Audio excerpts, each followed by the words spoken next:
Hello दोस्तों, स्वागत है आपका जेपी क्लासेस ऑफिशियल में।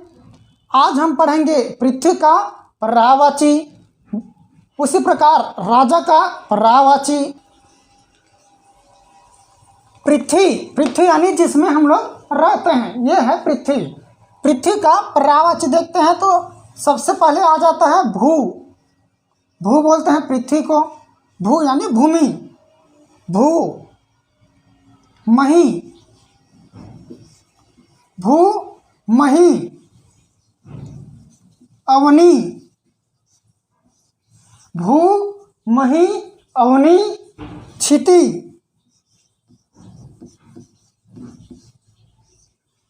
भू मही अवनी क्षिति। और आता है धरा। धरा उसी प्रकार धरणी, भू मही अवनी क्षिति धरा धरणी। उसी प्रकार आ जाता है वसुंधरा। वसुंधरा, इला, मेदिनी, मेदिनी, वसुंधरा, इला, मेदिनी, उर्वी, उर्वी। इस प्रकार पृथ्वी का पर्यायवाची है। भू मही अवनी क्षिति धरा धरती। धरती भी होता है।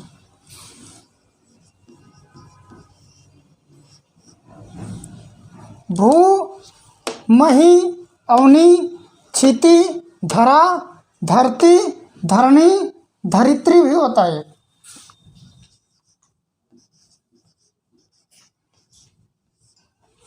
धरणी, धरती, धरित्री, वसुंधरा, इला, मेदिनी और उर्वी। इस प्रकार पृथ्वी का पर्यायवाची होता है। अब देख लेते हैं राजा का पर्यायवाची। राजा के पर्यायवाची में यदि हम भू है तो भू राजा कहाँ है? राज करता है। भू में करता है, पृथ्वी में करता है। राजा जो है पृथ्वी में ही राज करता है, एक पर्टिकुलर स्पेस में। इसी प्रकार भू, भू से बना लेते हैं हम राजा। भू से भूपति, भूपति, भू से भूपति मतलब राजा, भूमि का जो स्वामी हो, राजा, भूपति। उसी प्रकार भूपेश, भूपेश भूमि का जो स्वामी हो, भूपेश। भूपति, भूकांत भी बोल सकते हैं, भूकांत। ये तो हो गया भूपेश, भूपति, भूपाल। भूपाल भी होते हैं, भूपाल। ये भू से बना दिए, ये भू से बना दिए ना, ये इतना राजा का पर्यायवाची। उसी प्रकार मही से मही से बना देते हैं तो मही पाल, मही पाल। उसी प्रकार महीपति, महीपति, ये हो जाता है। उसी प्रकार हम लोग क्षितिपति भी बोल सकते हैं, क्षितिपाल भी बोल सकते हैं, उर्वीपति बोल सकते हैं, मेदिनीपति बोल सकते हैं, इलापति बोल सकते हैं राजा को, वसुंधरा का पति बोल सकते हैं राजा को। अब सांप और पर्वत का पर्यायवाची।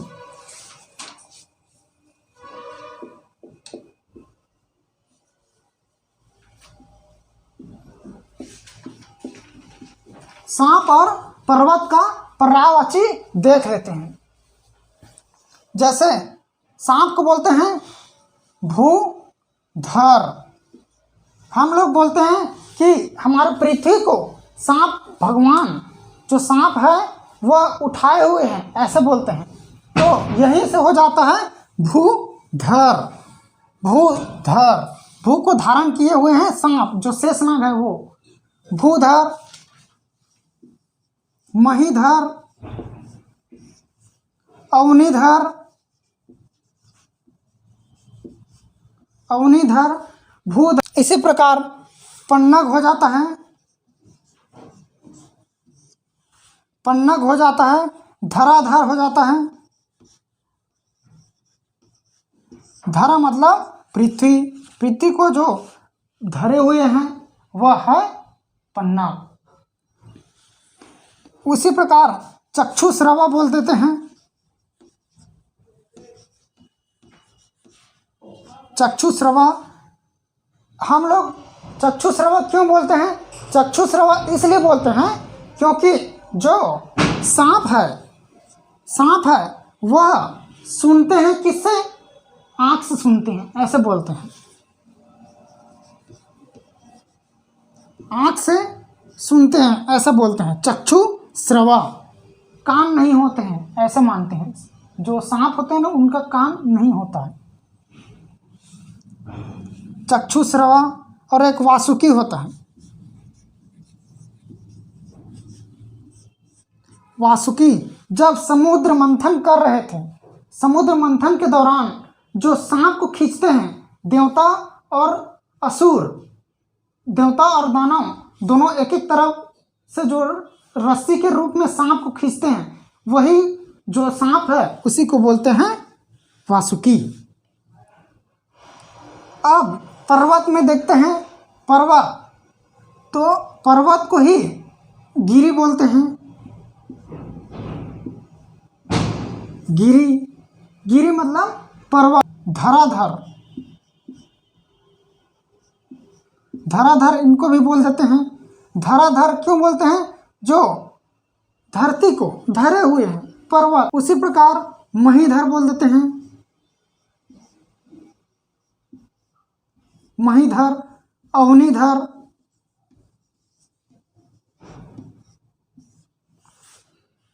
क्षितिधर,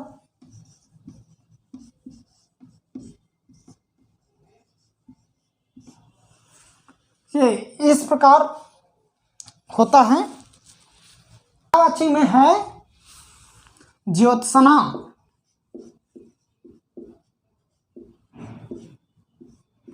चांदनी के पर्यायवाची में है ज्योत्सना,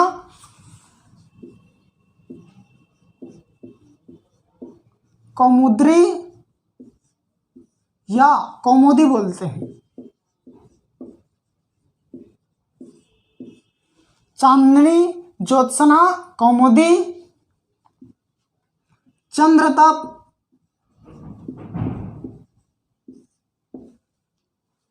चांदनी, ज्योत्सना, कौमुदी, चंद्रतप, जुन्हाई।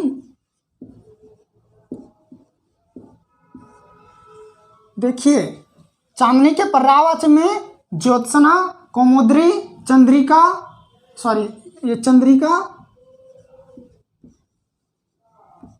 चंद्रिका, चंद्रतप, जुन्हाई, ये सब पर्यायवाची होता है चांदनी का।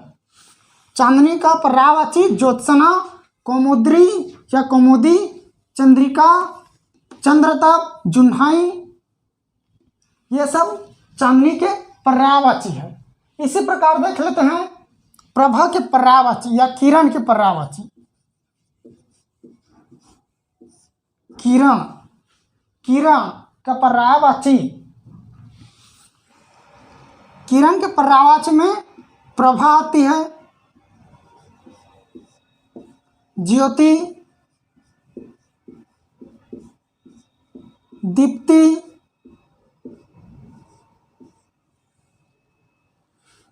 प्रभा, ज्योति, दीप्ति, अंशु, किरण तो आता ही है। प्रभा, ज्योति, दीप्ति, अंशु, मयूख, मरीचि, मयूख, मरीचि।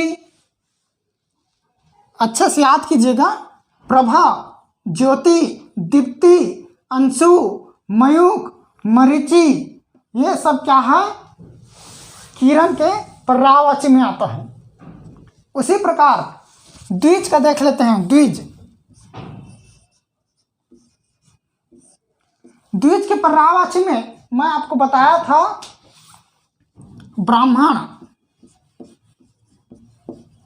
ब्राह्मण। शुद्ध ब्राह्मण ऐसे लिखते हैं, ब्राह्मण,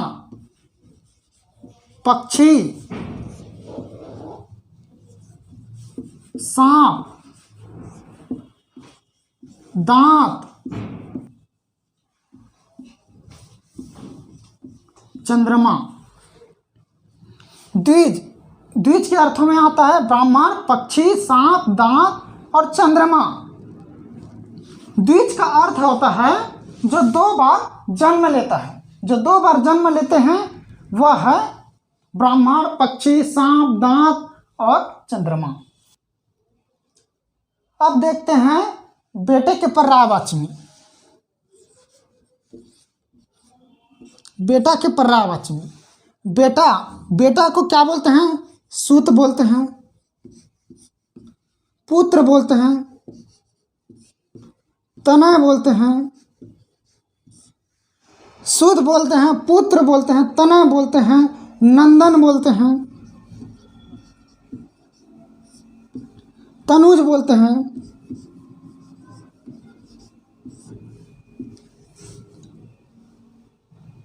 बेटा के पर्यायवाची में सूत, पुत्र, तनय, नंदन, तनुज ये सब पर्यायवाची आता है बेटे के पर्यायवाची में। उसी प्रकार बेटी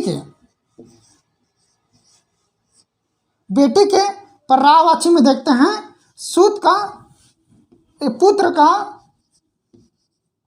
पुत्री हो जाएगा, तनय का तनिया हो जाएगा, नंदन का नंदिनी हो जाएगा,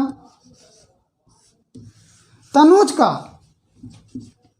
तनुजा हो जाएगा और एक दुहिता बोलते हैं। प्राचीन जमाना में जो पुत्री थी वह दूध दुहने का काम करती थी, इसीलिए बोलते हैं दुहिता।